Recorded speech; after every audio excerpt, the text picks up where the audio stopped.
Is it that three of the simplest phrases in the English language seem impossible for a narcissist to say?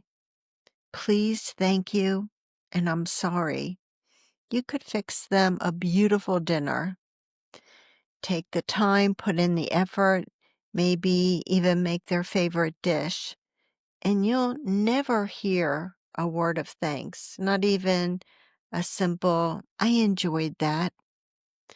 But then they slap together a peanut butter and jelly sandwich, and suddenly it's the best sandwich that they've ever had. They rave about their own effort, don't they? They all savor every bite and practically applaud themselves. You know what I'm talking about.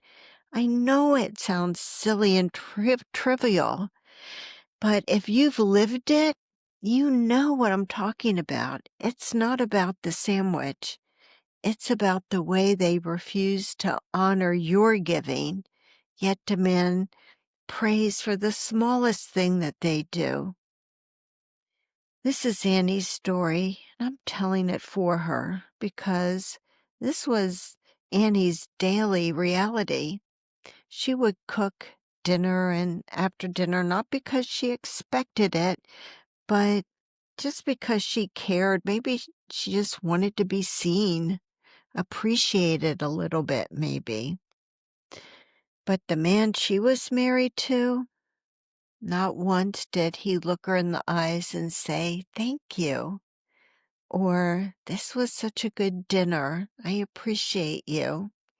No, instead, the rare times he did something for himself, he would magnify it. If he poured his own glass of water, for crying out loud, it would somehow be worth mentioning. If he fixed a quick bite to eat, a little snack, it would be the best thing ever. Annie started to notice his silence when she gave and his praise when he took. The imbalance was staggering. But for years she told herself it didn't matter.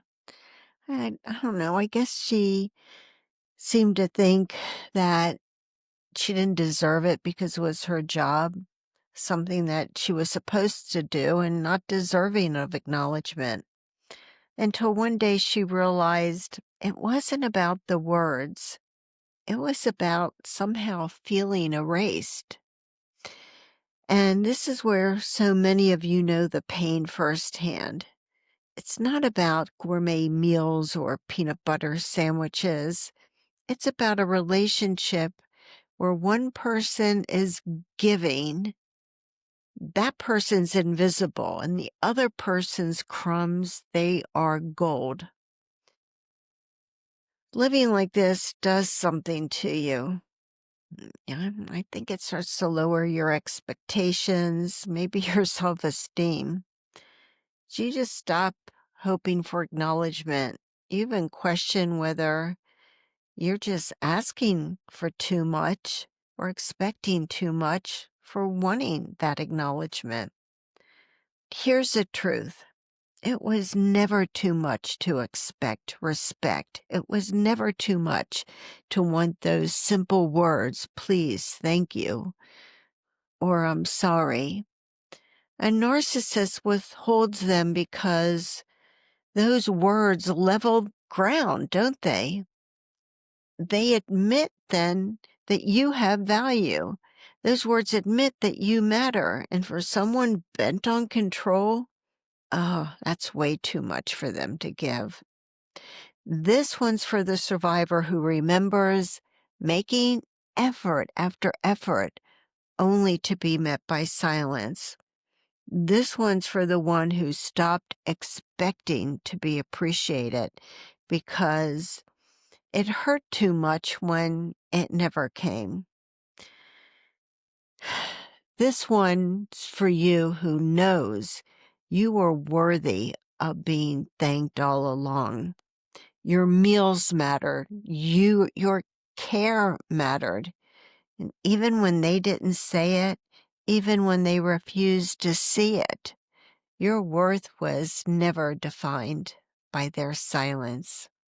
Remember that. I'm Keil Hackley, attorney, author of the book Undercurrent, and the host of the Are You Annie podcast. My book is the story of Annie, the young woman who, like so many of us here, spent years trapped beneath blame that was never ours to carry. It took courage and truth for Annie to break free. And I think her story is a reminder that it's never too late to reclaim your life. It's never too late to reclaim your voice from the grip of a narcissist. If you see yourself in these words, I hope you know that this channel has more for you here. I invite you to explore the This One's For You series. Every single one of my podcasts speak to your truth and to your healing. At least that's my goal.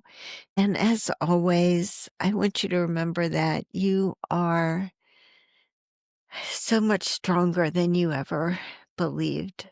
You're a warrior against narcissistic abuse. And I want you to be tenacious and never, ever give up on what's important to you. Thank you for being here. Thank you for staying until the end. And please promise me that until the next episode, you will take good care of yourself. As long as you're here, I'm hoping that you just don't feel alone, that we're all here together standing in solidarity against narcissistic abuse. So I will see you next time and we'll look forward to it. Thank you again. Bye.